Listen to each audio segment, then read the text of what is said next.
the historical context and the background behind what's happening right now. Now, some of the reasons of why what's happening is happening right now, right? Yeah. What do you know about the situation already? I don't know much about it. I've heard like everything about like free Palestine on Right. social media. Right. I've not really understood what's actually going on. Okay. Basically, so there's an event that happened on October the 7th, Yeah.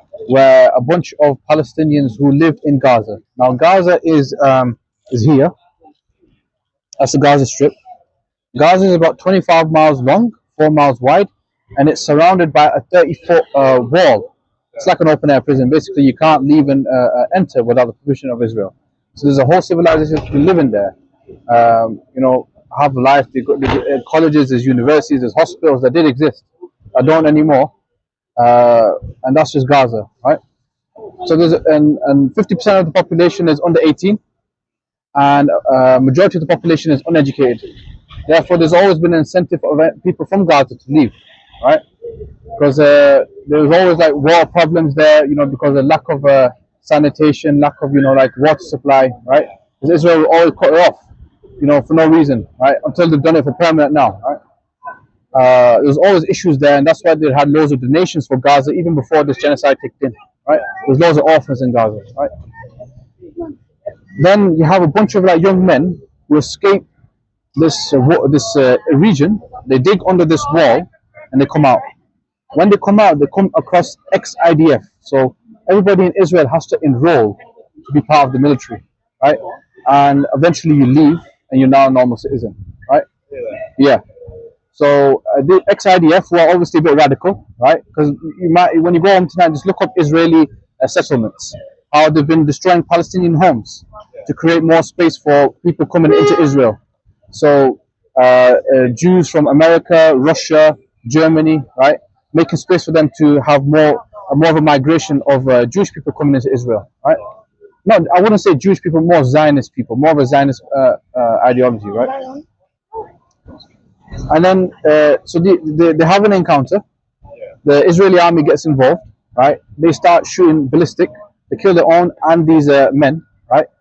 Hamas gets involved, right? And then it just starts off from there. But that's just one event.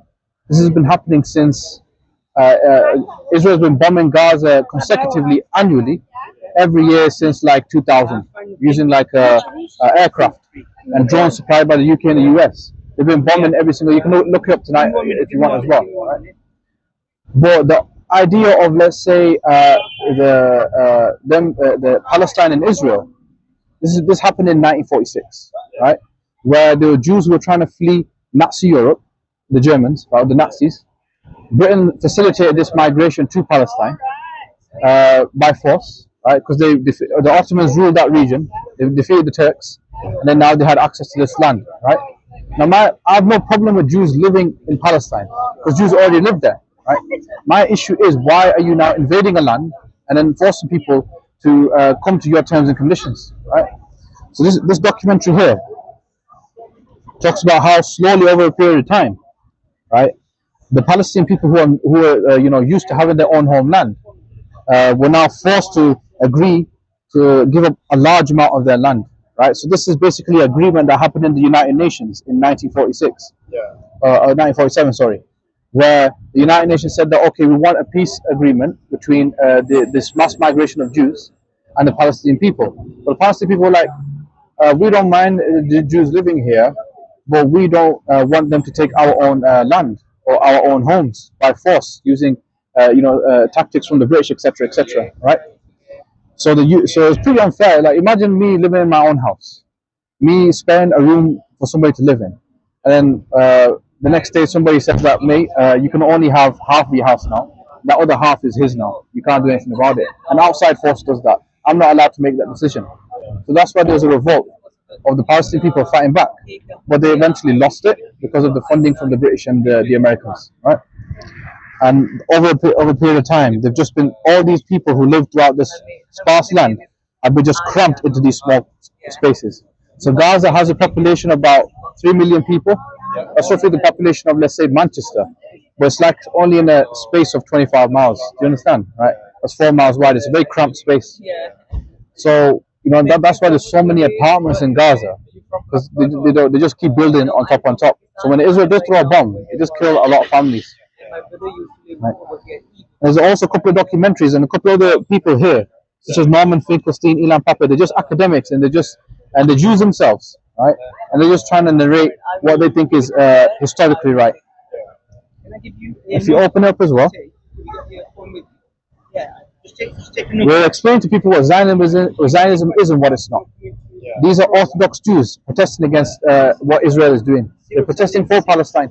You understand, right? So it's not a religious problem. It never has been, because this place was very peaceful for 1,200 years under Islamic rule. So it was the Christians, Palestinian Jews, Palestinian Muslims.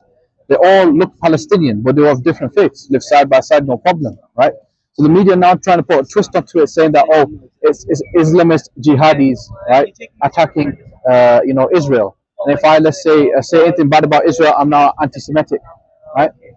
But being an anti-Semite is not.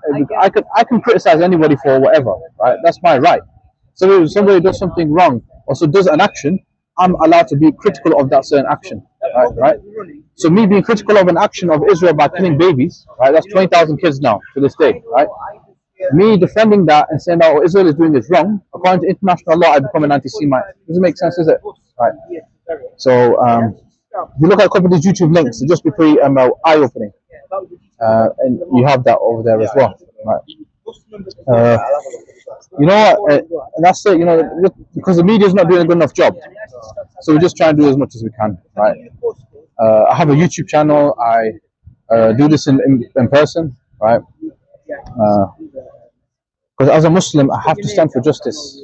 It's a huge part of Islam, right? So that comes to Muslims and non-Muslims. So let's say, for example, two people are fighting, and I know I'm not just supposed to sit back and watch it. I'm supposed to be active in the sense that I'm supposed to stop it, or whoever is wrong, take the side of the person who's been wronged in particular, right? For a bit of fun, pick a card, turn it over. What does it say? So remember me, I will remember you. I'm being grateful to me, and do not deny me. That's a verse from the Quran. Give from me to you can keep it. It's just saying that, you know, remember me, and I will remember you, and be grateful to me, and do not deny me. Meaning the sense that, you know, we're always constantly chasing the next goal in our life, right? And that is as a Muslim, I'm supposed to be a man of excellence.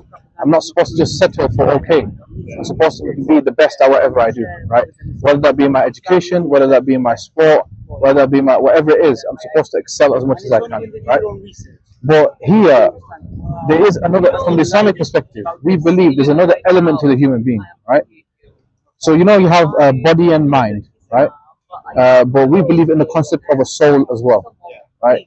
And the West has like neglected it over the last 100 years, very exponentially, very quickly, right?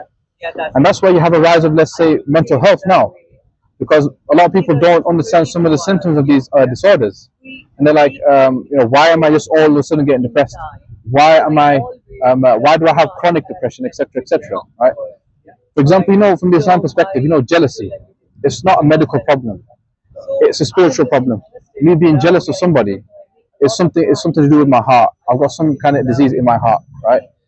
Now, a doctor giving me, you know, and let's say that jealousy overwhelms me and I'm now depressed, right? Medication is not going to take that away. Does that make sense, right? So certain things, so a spiritual problem is a spiritual ramification, a medical problem is a medical ramification, etc., etc. Whatever that problem is, it should be that right solution for it, right? So disrespecting your parents, that's a spiritual problem, right? You know, like being over-aggressive for no reason, right? Or being hurtful to somebody is a spiritual problem. So therefore, in Islam, we have something. Islam just means submission to God. And do you know what jihad means? Have you heard this term before? The media will play on it, right? You know, they'll usually use it in reference for like terrorists, right? Terrorists are just politically power-hungry people. So you have this in every faith, where you have a group of people who are power-hungry, and they'll use religion to justify the claims that they're doing by taking certain verses out of context, right? So that's where you have like terrorist attacks, right? Because these people are brainwashed, right? And they think they're going to achieve something in the end they just achieve, you know, like punishment. Arabic, Right? you have to. In Arabic, you have to. The Quran is saying that, you know, like what was it saying? What was it talking about? Jihad, right? Jihad means just to struggle, right? It doesn't mean a terrorist, right? Jihad means me standing on my feet for, let's say, like 6 hours is a form of jihad. I'm struggling. Me resisting chocolate is jihad, right? Me working out, whatever, is jihad. I'm struggling, right? So I'm overcoming my desires, right, to do the correct choice. That is jihad, basically, right? Very beautiful concept, right? It strives you to be the best version of yourself. So me abstaining from alcohol, me abstaining from, you know, like cheating, etc., etc., is a jihad, right? So the media takes such a beautiful concept and tarnishes it, and they did that a lot, especially post 9/11. So again, all this is free as well. I'll have a look into this. Awesome. Gift from me to you as well. All right, and I'm here every Saturday. Yeah. If you have any questions, bro, I'm more than willing to answer it as well. They're doing this like YouTube. Yeah. Right. See you later. Take care, mate. Have a nice day. Once you understand what the Quran says, you start to love the Quran. You understand?